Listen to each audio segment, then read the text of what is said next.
All right. Hello, everyone. Good evening. My name is Nicole, and welcome back to our English class. Particularly, we are on continuing with our series on business English, where we will concentrate on. What are we going to concentrate for this session? We will be concentrating on, for a moment, we will be concentrating on business email phrasing. Mm-hmm. Yeah, this is it. All right. All right.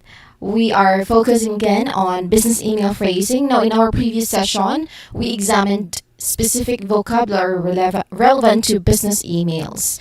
Today, we will build upon that foundation by focusing on how to construct effective and professional sentences and expressions for various email scenarios. Now, understanding appropriate phrasing is essential for clear and impactful communication in the workplaces. That is why we try to learn this, we try to be familiar with this, we try to be knowledgeable about this, as it allows you to convey your message accurately.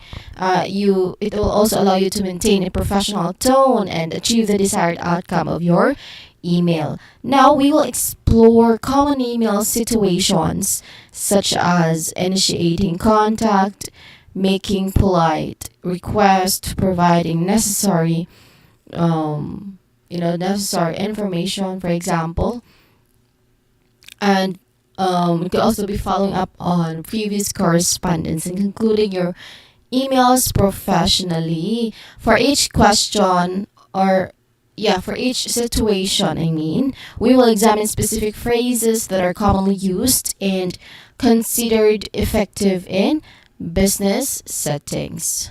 Okay.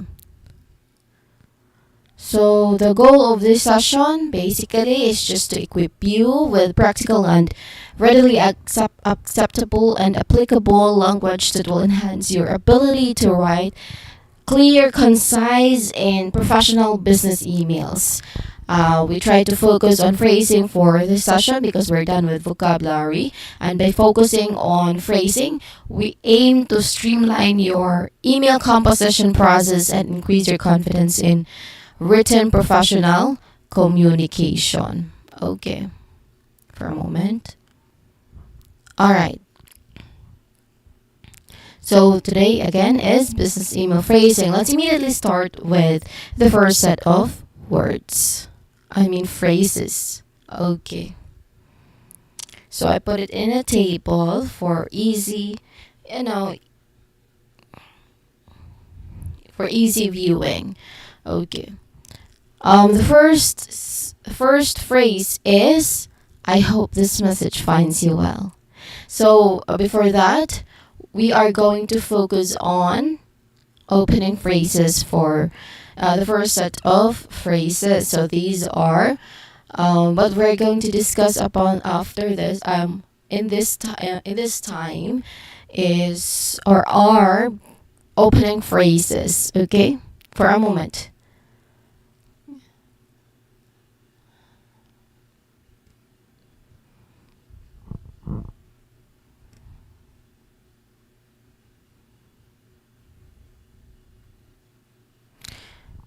Okay, what is it?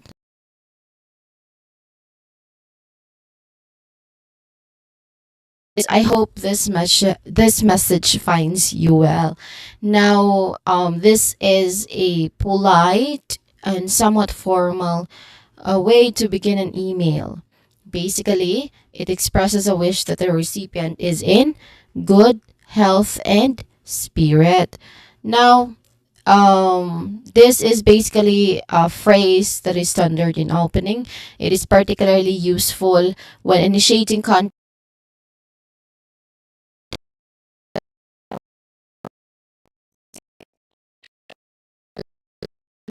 going and getting the main point of your email. Okay, for a moment.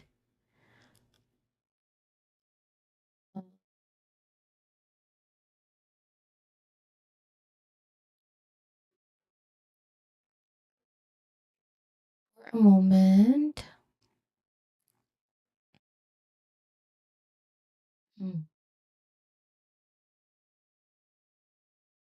Okay, sorry for that. I just fixed something because my screen is, it's stuck. But yeah, going back to continue with the first phrase, I hope this message finds you well. Well, this is generally well received in very frequent internal communication, but it might be perceived as slightly overly formal.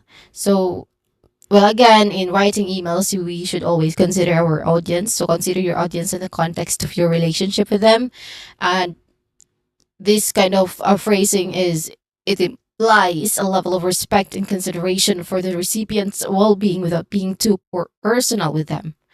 So you use this when contacting someone for the first time, when emailing individuals in higher positions or external clients where a degree of formality is appropriate, or in situations where you haven't communicated with the recipient for a while.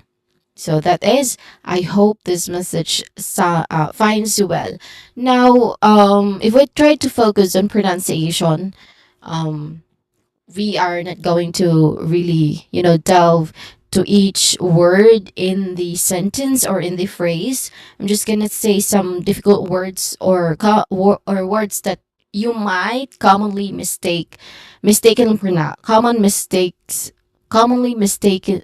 No, yeah, commonly mistakenly pronounced as a word.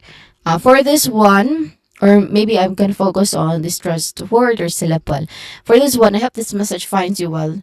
Well, message is the word that we can focus on. The second syllable here, sedge, it is often mispronounced as having a hard G sound. And message. So it should sound like itch, right? Similar to bridge, something like that, or reg. But common mistakes is there's like a diphthong there. Some people would say it as sage, message. Okay, that's the proper way to say it, message. So this is also the same word that has a stressed syllable, which is on the first syllable, mess. So this is message. Again, this phrase is, I hope this message finds you well. Next phrase, thank you for your prompt response. Again, thank you for your prompt response. Now, this is expressing gratitude for a quick reply. So, you express gratitude to the recipient for replying quickly to a previous email you sent. This is a polite and appreciative way to begin your email when you are replying to someone who has responded to you in a timely manner. It acknowledges their efficiency, their their efficiency, and encourages a continued good communication. So basically, this kind of phrase, it can help, or it can help build positive rapport with the recipient. So that is, thank you for your prompt response. Usually, again, you use this at the very beginning of your reply. Of your email reply, when the recipient has responded to your previous email relatively quickly, or when you genuinely appreciate the speed of their reply, especially if it helped you move forward with something important. So you try to say this in a tone that is appreciative, polite, positive, and acknowledging, although they cannot hear you, but you try to tone your whole email into that kind of tone. Okay? We can do that in written communication also. We can signify how to be appreciative, how to be polite, positive, and acknowledging in written communication like emails. Okay? We just gotta do this. We just gotta do that. For pronunciation wise, difficult words might be prompt.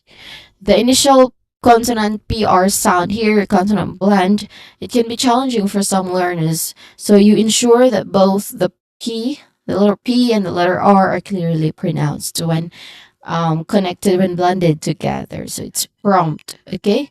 Not prompt. Usually prompt. The letter R are removed completely. Also, response. The primary stress falls on the second syllable of response, which is sponse. Now, many learners might incorrectly stress the first syllable. Response. Okay? Response. Again, thank you for your prompt response. Third, I'm writing to follow up on, and then you continue. If there's three dots, of course, there's should be, for this one, I'm writing to follow up on, for example, I'm writing to follow up on the information I requested in my email of, you can provide a date for that one. So here, when we try to use this phrase, we are, we are going to remind or check in about a previous email or conversation. Basically, that's you state the here stating that the purpose of your email is to check on a previous communication or to remind the recipient about an outstanding matter. This is a direct and professional way to initiate a follow-up email. No, it clearly signals to the recipient that you are referring back to a previous interaction. So immediately after this phrase, again, I've mentioned it earlier, you should specify what you're following up on. So I just like the example that I've provided earlier. Being specific here, it helps the recipient quickly understand the context of your current email. Okay, so you usually use this when you haven't received a response to a previous email and you need to check its status, or when you need to remind the recipient about a deadline or an action item discussed earlier. That is, we can use this phrase. Okay, all right. Pronunciation wise, aside from the specific, specific details that you're going to follow up on this phrase, of course, it depends. But we'll try to focus on the phrase itself. I'm writing to follow up on. Well, maybe we could focus on follow. Okay, the pronunciation of two O's is different here, so it can be confusing to some. All right, the first is like in hot, and the second is O, which is a diphthong sound. Again, a diphthong is a vowel. When a vowel smoothly glides to another vowel, so vowel sound plus vowel sound, we get a diphthong. Now, the second O here, in second syllable low, that is a diphthong sound. O, like in go. So the stress is on the first syllable here. Fa. So that might be, that might be confusing to some, how we can pronounce properly this word, especially that same letter in this particular word has different pronunciation, which is the letter O, right? Okay, so this is follow. And the phrase is, again, I'm writing to follow up on. Okay. Another phrase that you want to follow up on, or you want to add something, is number 4. I wanted to check in about, and then you add something more specific details. So this is asking for an update or confirmation on something. Basically, you express your intention to inquire about the current status or seek information regarding a specific topic. It's the same with the phrase number 3. This is just, a power and another way to say it, another way to remind or check in about a previous email or conversation. Okay. Not really. They're kind of similar, but there's just a difference in a way that the third phrase I'm writing to follow up on, they are focused on the previous email or the previous conversation.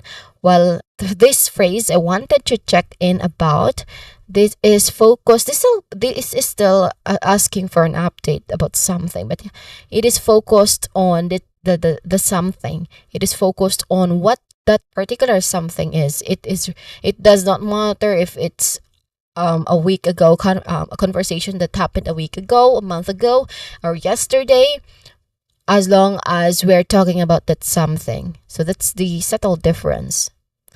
So here, I wanted to check in about um, um, this is a phrase that is used to inquire about the progress or status of something, just like the third phrase. Well, it can be perceived as slightly less formal and more conversational. It implies a desire for a brief update or confirmation. So be clear about what you're checking in about immediately after the phrase, okay? You use this when you need a relatively quick update on a project, a task, or deliverable.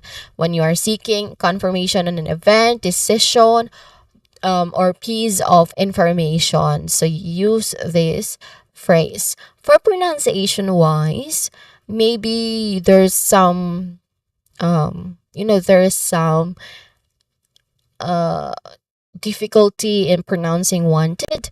So we'll try to focus on that. Some learners might omit the letter T sound here at the end.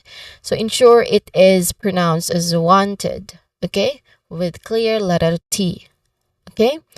Also in about, the stress is on the second syllable. In this particular phrase, the stress is on about. In the second syllable of about, which is about, and then the first syllable is a schwa sound, right? Again, schwa sound is a quick, relaxed, and stressed vowel sound. So that's the schwa sound. And this is about. The second syllable is the stressed one, about, about. Okay. This phrase is, again, I wanted to check in about. Okay. Last phrase is, I hope you are doing well. This is a polite and friendly way to begin an email by expressing a general wish for the recipient's well-being. Basically, a polite, friendly way to start an email. This is a more, informal yet still polite opening, suitable for colleagues you have an established rapport with or in less formal business environments. It conveys a friendly and personal touch. However, it might be too casual for initial contact with someone in a very senior position or an external client where a high degree of formality is expected. So consider your company culture and your relationship with the recipient when using this phrase. Okay? So you use this when emailing colleagues you know well and have a friendly working relationship with. In internal communications where the overall tone is less formal, you can also use this phrase. And when you are trying to rely to someone with whom you have already established a less formal communication style, you can use this phrase. I hope you're doing well. Now, pronunciation wise, the word doing, it might sound tricky, you know it's doing, right? So there is a ng sound, which is a nasal sound at the end, and the first syllable here is stressed. So doing. What makes it tricky is that um what makes it tricky because it is that the vowel sounds at the middle, o and I, it's really not that, it is, how do you call that? It can be tricky in a way that the O sound here, it is immediately followed with the nasal sound, ng sound, right? So it's immediately followed, and then the E sound. So it's more of like it's blending. It's blending the vowel sounds here. It's blending. So doing, okay? Doing. So that is, I hope you are doing well. All right. Okay. For the opening phrases, we have, I hope this message finds you well. Thank you for your prompt response. I'm writing to follow up on. I wanted to check in about, and I hope you're doing well. Okay? All right. What are we gonna do next? Okay, so those are for opening phrases. Shall move on with request phrases. Before that, let's have a practice drill. I forgot to click on that. Yeah. To check if you're following with me, of course, it's time to practice. Let's have a practice drill. Basically, we're just gonna read the whole sentence or the phrase the phrase just to practice how we can pronounce it clearly. Although you might be confused why I am including the pronunciation of this when it is business email, which is a written communication, right?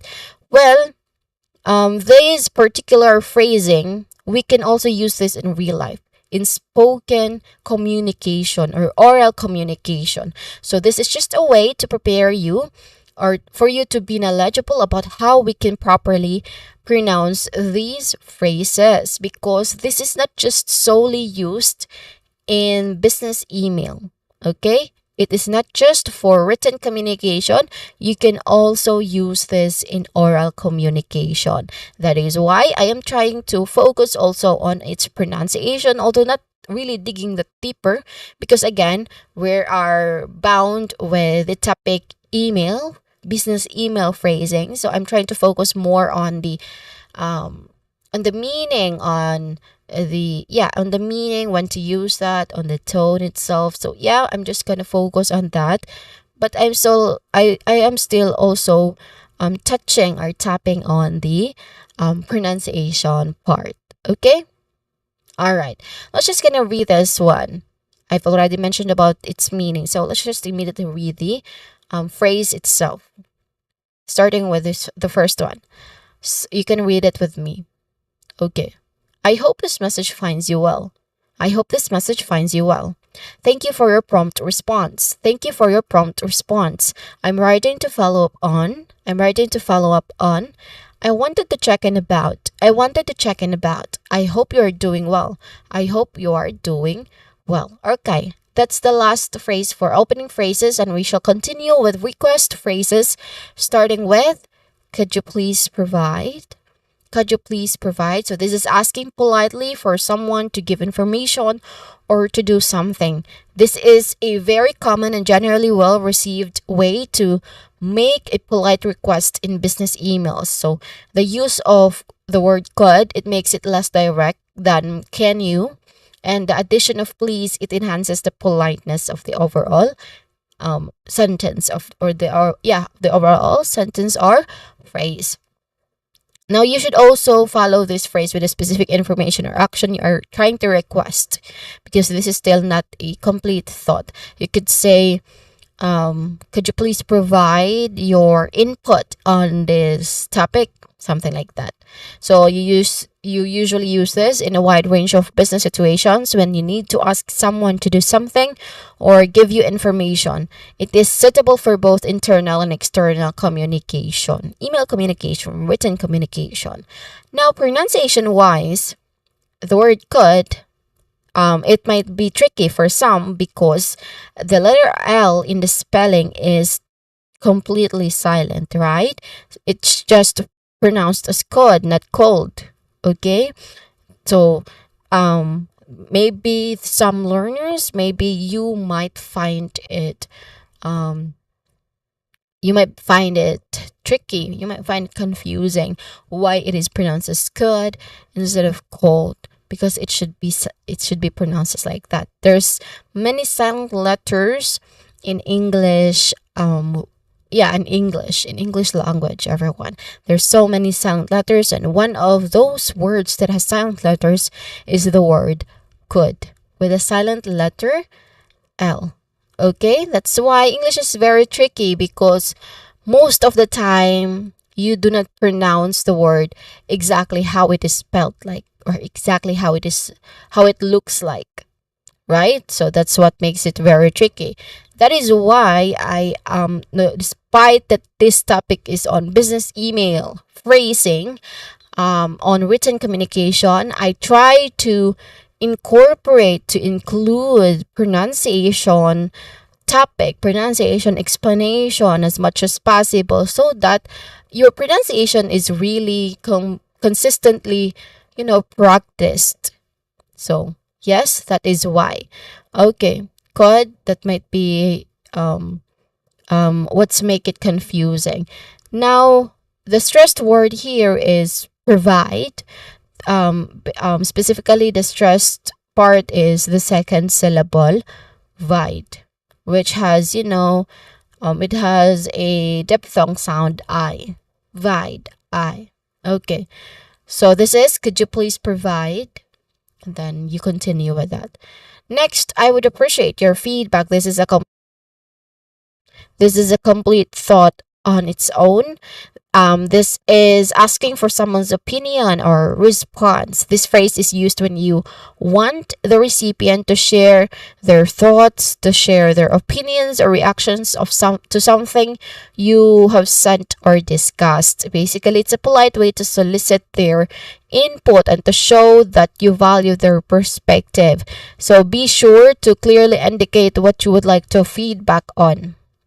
Like, I would appreciate your feedback on the attached proposal, for example. So when you want someone to share their opinion, to review your work, or give their thoughts on a specific matter, you use this one. Okay? All right. Continuing. Pronunciation wise, we focus on the word appreciate and feedback. First is appreciate. Now, the stress here is on the second syllable, so appreciate. Okay. Feedback, the stress is on the first syllable, feed. This has a long E sound. Okay. Feedback. All right. Now, common mistakes that you might have, it might be confusing to really say the word appreciate, because where does the sound sh sound came from, especially if the pronunciation, or especially if the how do you call that, especially if the spelling is letter C. Where do you get that sh sound? Well, that is just how it is. It should sound like, everyone. So let's just remember that. Appreciate, the letter C here, it is pronounced as sh sound. Okay? Appreciate. All right. Third, I would like to request. This is a polite way to ask for something. So this is a formal yet polite way to make a request. So would like the words would and like, it is softer than want, and request is more formal than ask, right? So you follow this phrase with the specific thing you need. Say, for example, I would like to request an extension to the deadline, something like that. So you use this, typically we can use this in situations where a degree of formality is required, such as when emailing senior management or external partners, or initial formal correspondence. You use that phrase. Now, request, the word request, we focus on the word request in pronunciation. Explanation. Now, the stress is on the second syllable, quest. So, quest. Be familiar with how we pronounce the letter Q here. This is a consonant blend sound, KW. That's how you can pronounce the letter Q. KW. K plus W. So K and W. So that's letter Q. Request. I would like to request. Fourth, may I kindly ask for? Okay, this is a very polite and somewhat formal way to ask for something. Okay, this phrase is considered quite polite and formal because there's the use of may and kindly, which emphasizes your respect to the recipient. So again, this is still not a complete thought, so you follow this with your specific request, like, may I kindly ask for a copy of the minutes from the last meeting, something like that. So in very formal situations, when addressing someone in a very senior position, or when making a request that might be perceived as a significant imposition, you can use this phrase to request. May I kindly ask for, something like that. Now we focus on the word kindly. This is where the stressed syllable is, which is on the first syllable, kind, which has a diphthong sound, I, so kindly. Then the second syllable has a short A sound, li, so kindly. Okay, may I kindly ask for? All right. Fifth and last phrase, could you confirm? Could you confirm? Now, this is asking someone to verify or agree with something. This phrase is used when you need the recipient to confirm the accuracy or the accuracy or the correctness of information. So their agreement to something or their availability is also included here. So this is still not a complete thought, meaning we follow it with a specific point you need confirmation on. So for example, could you confirm the meeting time is 2 p.m., something like that. Could you confirm the meeting time is 2 p.m.? So that is, could you confirm? Now we focus on the word confirm here. This is the stress is on this word, which is on the second syllable firm. Now in some dialects or some type of English, the R might be less pronounced. That's what we call non-erotic. And remember what kind of English, what variety of English that has this characteristic, non-eroticity. Commonly, this is in British English or Australian English. They do not clearly pronounce the letter R sound. Unlike American English, where it pronounces the letter R sound all the time. Unless it is a silent letter. So, yes, they can say confirm, which is not how it which is how British English usually say it, and confirm with a clear R sound in American English. So that is confirm. The stress is on the second syllable. Could you confirm? Okay. Now for request phrases, we've talked about could you please provide? I would agree with your feedback. I would like to request. May I kindly ask for? Could you confirm? Now to see if you're following, let's have a practice. Basically, we're just gonna read the words again. You read the words again with me. While I'm reading, you're also reading. Okay? All right. Starting with, could you please provide? Could you please provide? I would appreciate your feedback. I would appreciate your feedback. I would like to request. I would like to request. May I kindly ask for? May I kindly ask for? And could you confirm? Could you confirm?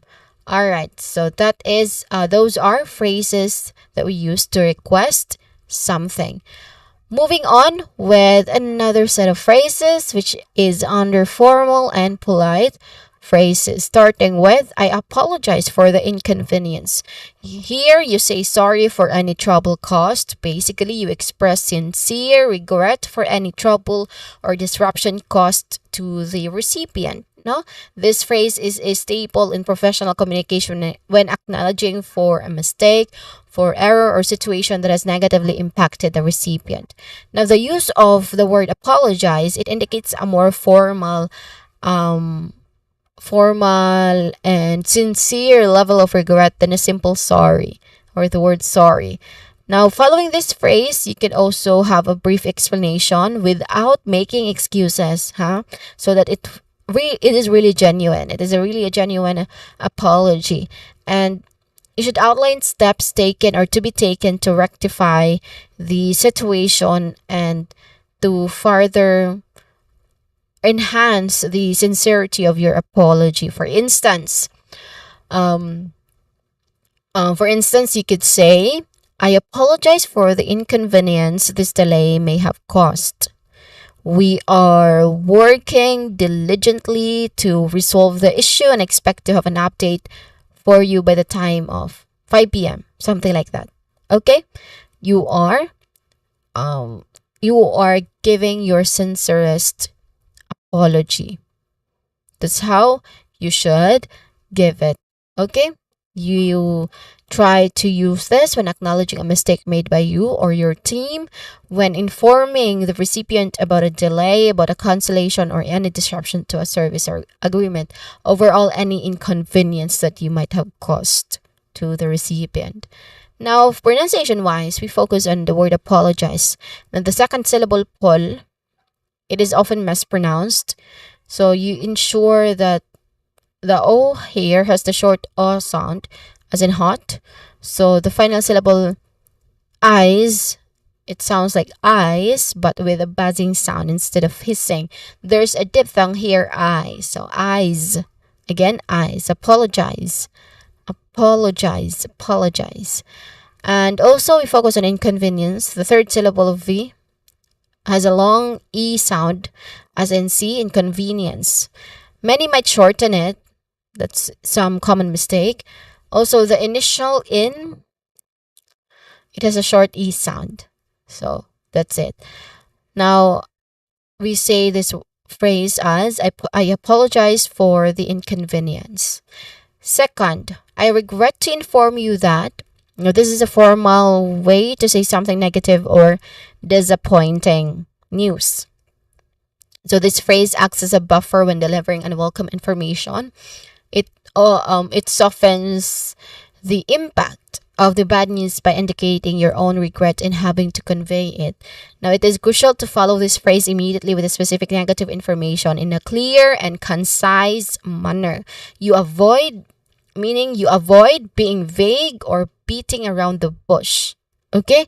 Say, for example, I regret to inform you that your application was not successful at this time.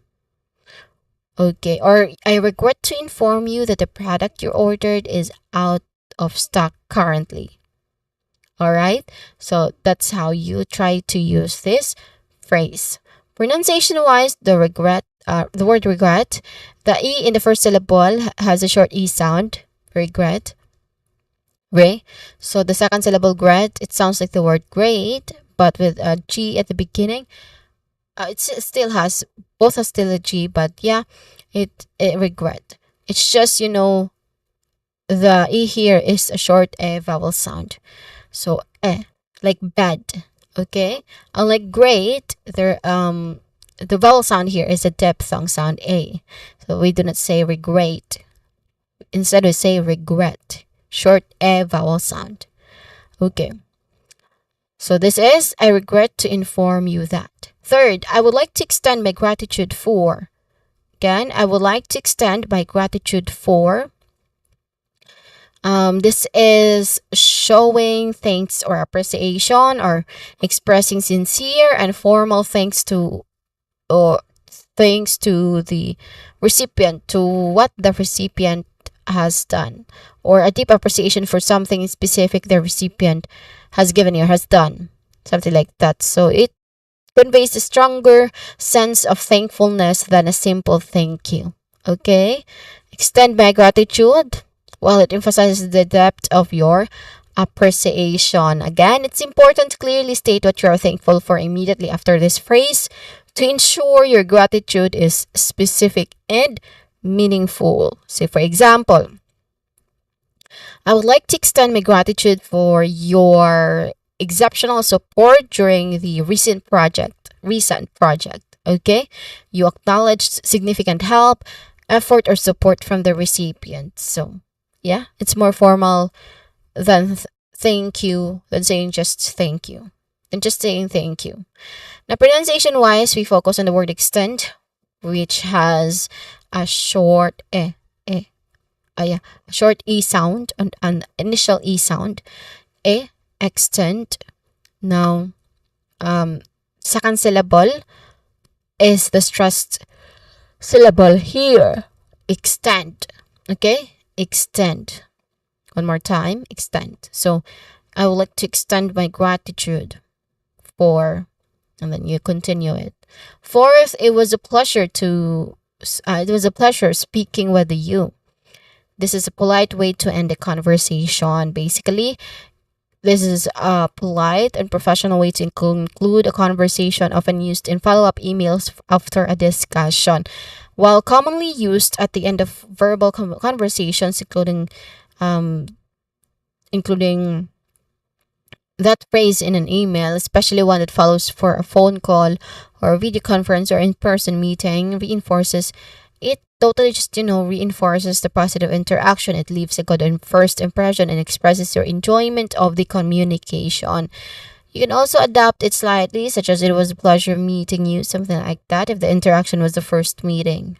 So you just try to adapt depending on the context.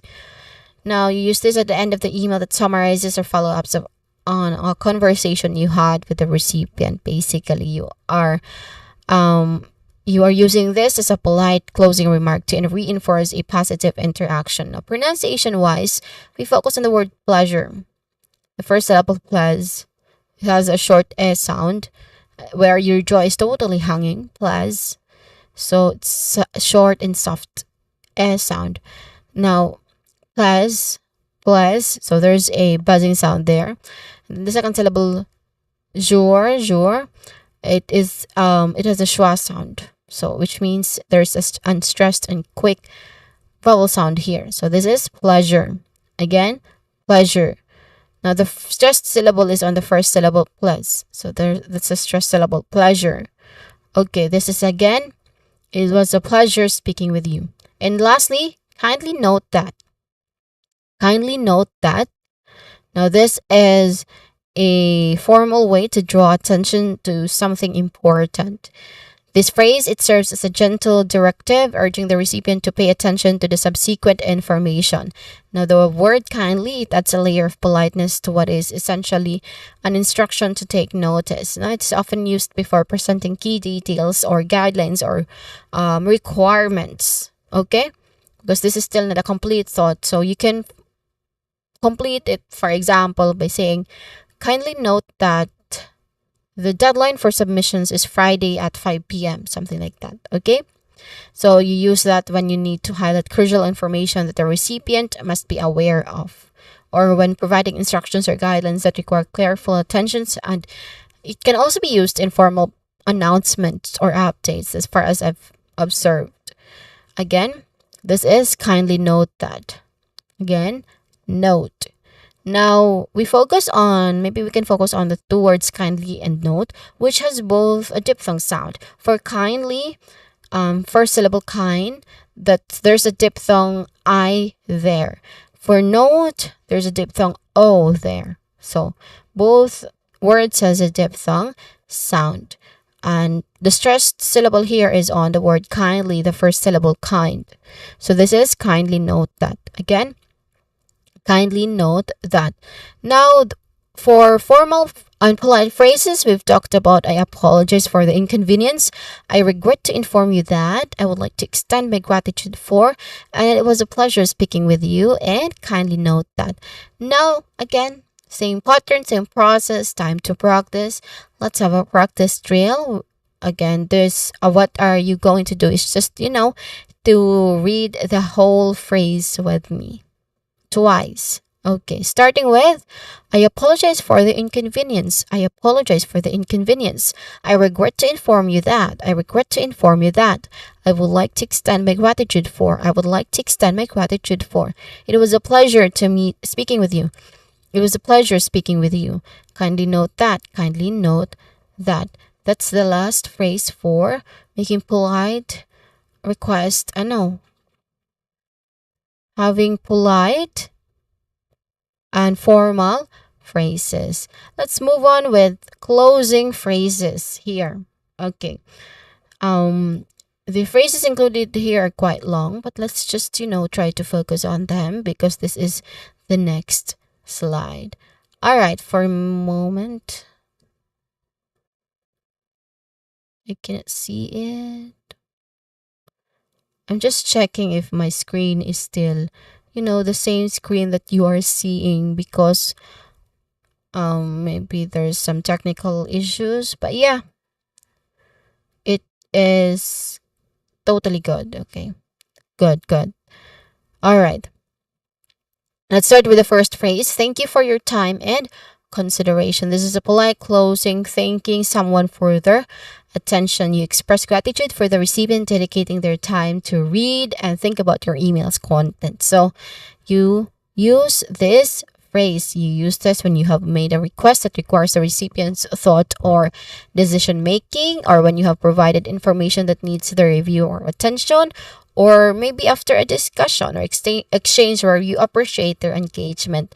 And you can also, use this in most standard business correspondence as a polite and professional way to conclude the email. Okay. Pronunciation wise, we focus on the word consideration. which has consideration. It has 5 distinct sounds. Now pay attention to the vowel sounds in the stress. It is consideration, right? So there is many schwa sound here. So this is how it looks like actually in IPA transcription. Let me try to copy paste it for you. Let me try to search it. Consideration.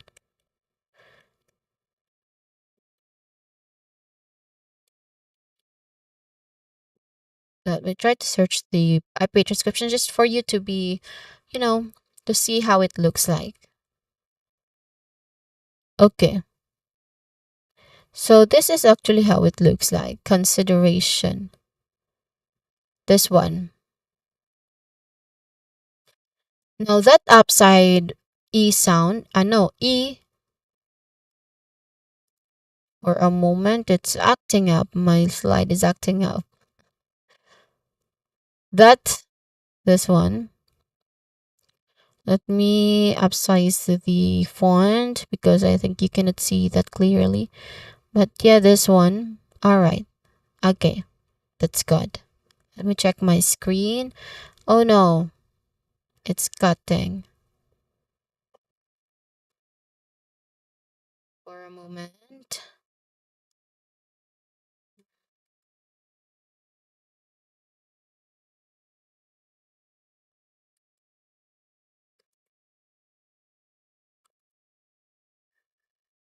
Okay. Let's have that. All right. I think everything's good. Yeah. This one, consideration. This one, the upside letter E sound. That's what we call schwa sound, which is a relaxed and stressed syllable. Okay? That's a schwa sound. So consideration. This one is a diphthong sound, an example of diphthong sound. Vowel plus vowel sound. So consideration. All right. We focus on that. Consideration. The stress syllable here is on A. A, the diphthong sound itself. That's the stressed sound or stressed syllable. So yes, this is consideration. Thank you for your time and consideration. Next, I look forward to hearing from you soon. I look forward to hearing from you soon.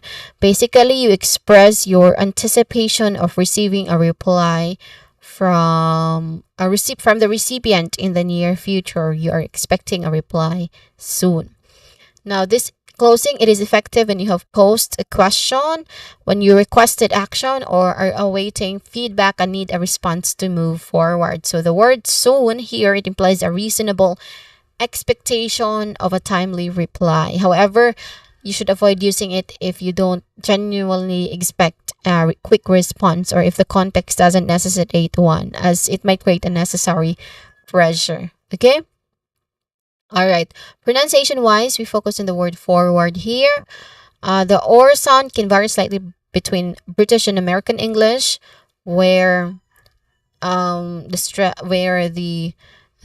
letter R sound the letter R sound can be really highlighted or it's clear or not. It's clear with American English and it's not in British English because British English is non-rhotic and American English is rhotic.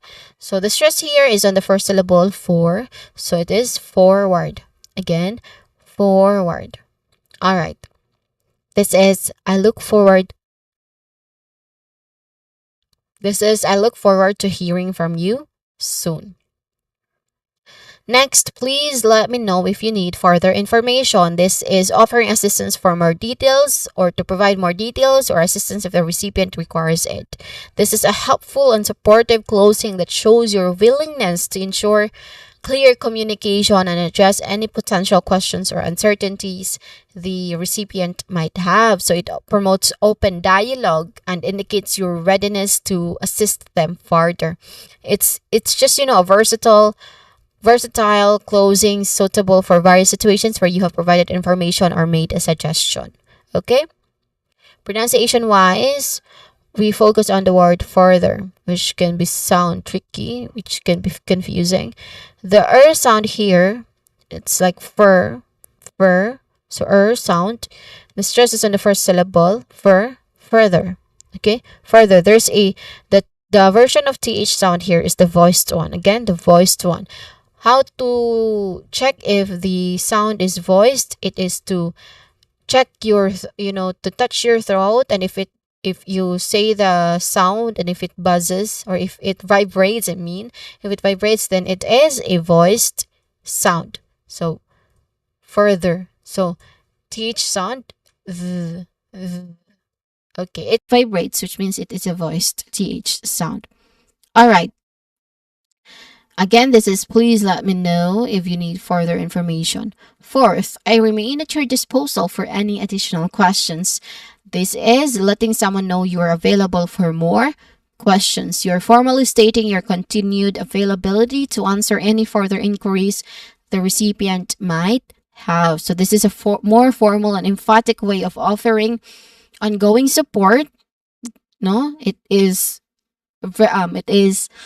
highlighted in the phrase in the phrase at your disposal. It signifies your readiness and willingness to assist with any subsequent questions. It is often used in more formal business correspondence, especially when you want to assure the recipient of your commitment to providing comprehensive support. So you usually use this in more formal business communication, written communication specifically, particularly with senior management or external partners. Okay. We try to focus on the word remain, which has a diphthong sound A. That's a diphthong sound. So we stress on the second syllable main. So remain. Okay. I remain at your disposal for any additional question. We also try to focus on disposal. The O sound here, it is a diphthong sound, right? O, or like in go. So disposal. Again, disposal. So this phrase is, I remain at your disposal for any additional questions. All right. Lastly, we have, if you require any clarification, feel free to contact me. If you require any clarification, feel free to contact me. This is offering to clarify something. Basically, this closing specifically invites the recipient to seek clarification if any aspect of your message is unclear.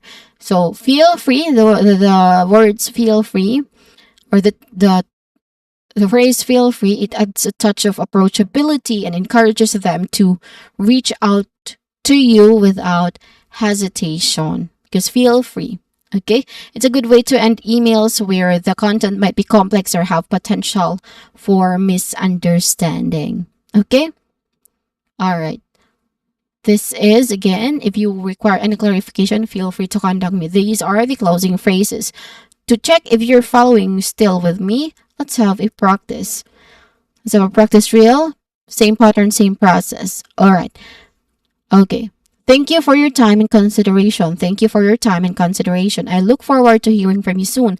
I look forward to hearing from you soon. Please let me know if you need further information. Please let me know if you need further information.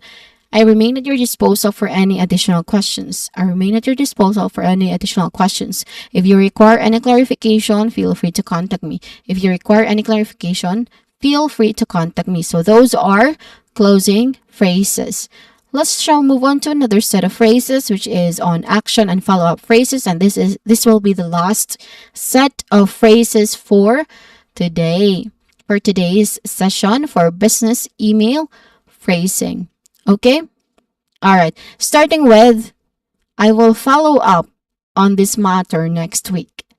This is, you will check in again about the issue, or you clearly stated your intention to revisit a specific issue or topic in the subsequent week. This phrase provides a clear timeline for your next action regarding a particular subject. So it manages expectations by informing the recipient when they can expect to hear from you again. This is particularly useful when an immediate resolution isn't possible or when you need to gather more information before proceeding. So you use this when you need to revisit an unresolved issue after a certain period, or when you need to schedule a future check-in or reminder, or even when you want to inform the recipient that you will be taking the initiative to continue the communication. Okay?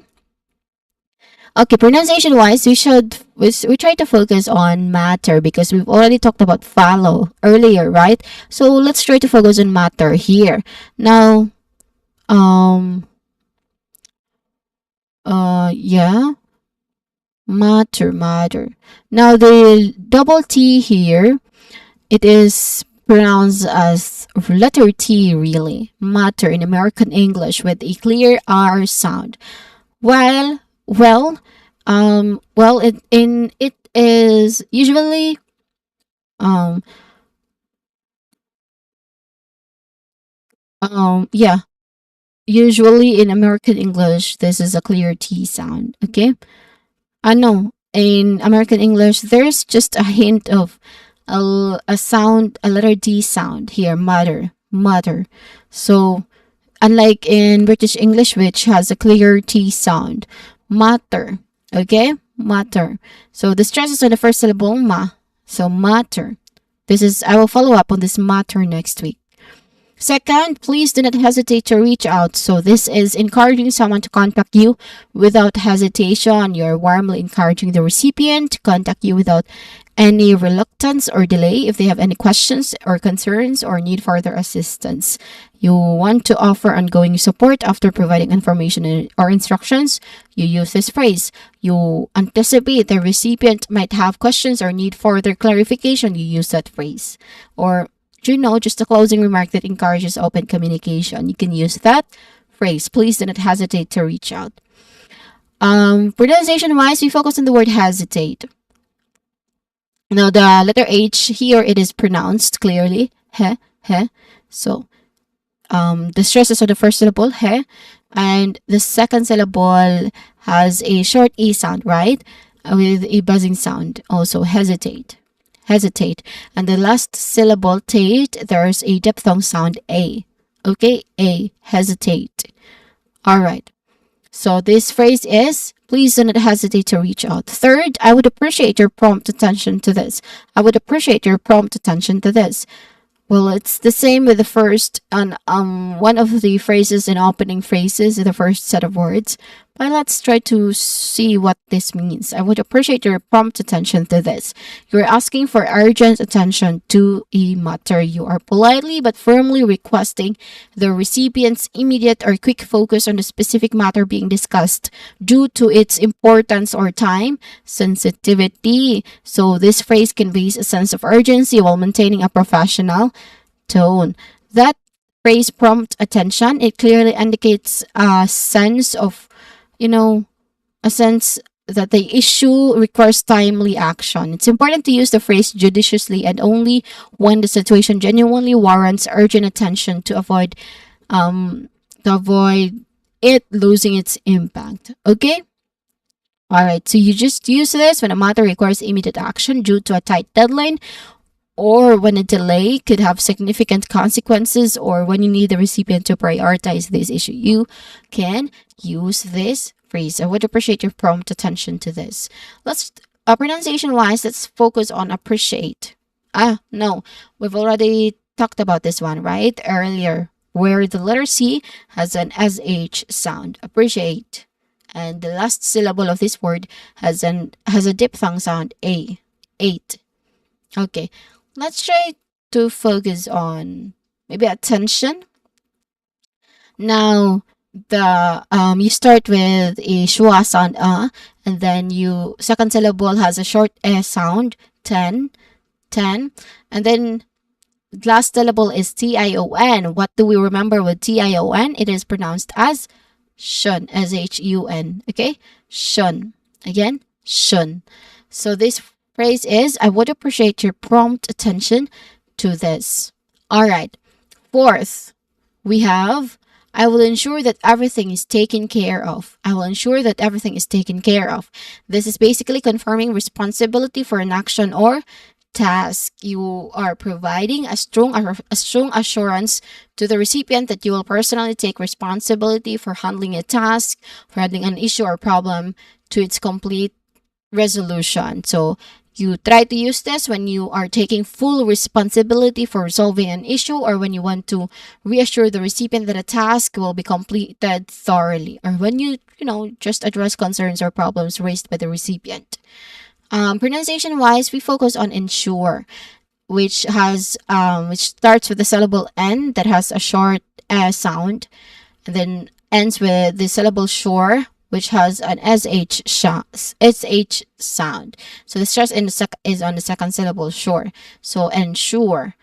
I will ensure that everything is taken care of. And lastly, we have looking forward to your response. Looking forward to your response. If expecting a reply soon, basically, you express your anticipation of receiving a reply from the recipient in the near future, often implying that you need the response to proceed. Okay? So you use this when you have asked a question that needs an answer, you are expecting a reply. When you have requested an action from the recipient, or when you are waiting for their feedback or approval. Basically, you are really expecting a reply. Okay? All right. Pronunciation wise, we can focus on no. I want to focus on forward and response, but both has been talked about earlier, right? Where forward, let's just focus on its stressed syllable. For forward, the stressed syllable is on the first syllable for, and for response is on the second syllable. So this is looking forward to your response. Again, looking forward to your response. So these are action and follow-up phrases. And again, it's time to practice to check if you're following. Same pattern, same process. Okay. I will follow up on this matter next week. Please do not hesitate to reach out. To reach out. I would appreciate your prompt attention to this. I will ensure that everything is taken care of. And looking forward to your response. Again, looking forward to your response. And okay, that is the last set of phrases that we're going to talk about for today's session. And that brings us to the conclusion of our session on business email phrasing. I trust that you now have maybe a better understanding of how to construct effective and professional sentences or phrases for various email contexts. So we have explored phrases for opening emails politely, making clear requests, using formal and polite language, crafting professional closings, and following up or confirming actions.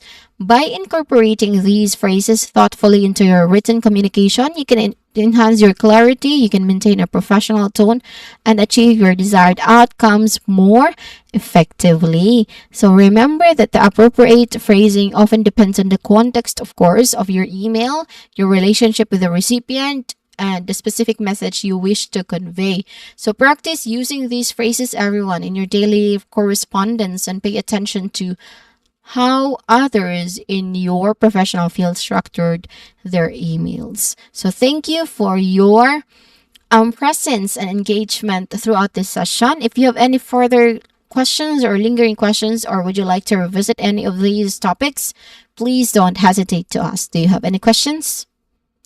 If you have, what are those questions? You can always type it in our chat bot. Okay, I think there's none. And again, that ends our session for today. Thank you and have a productive rest of your day. Good night, everyone.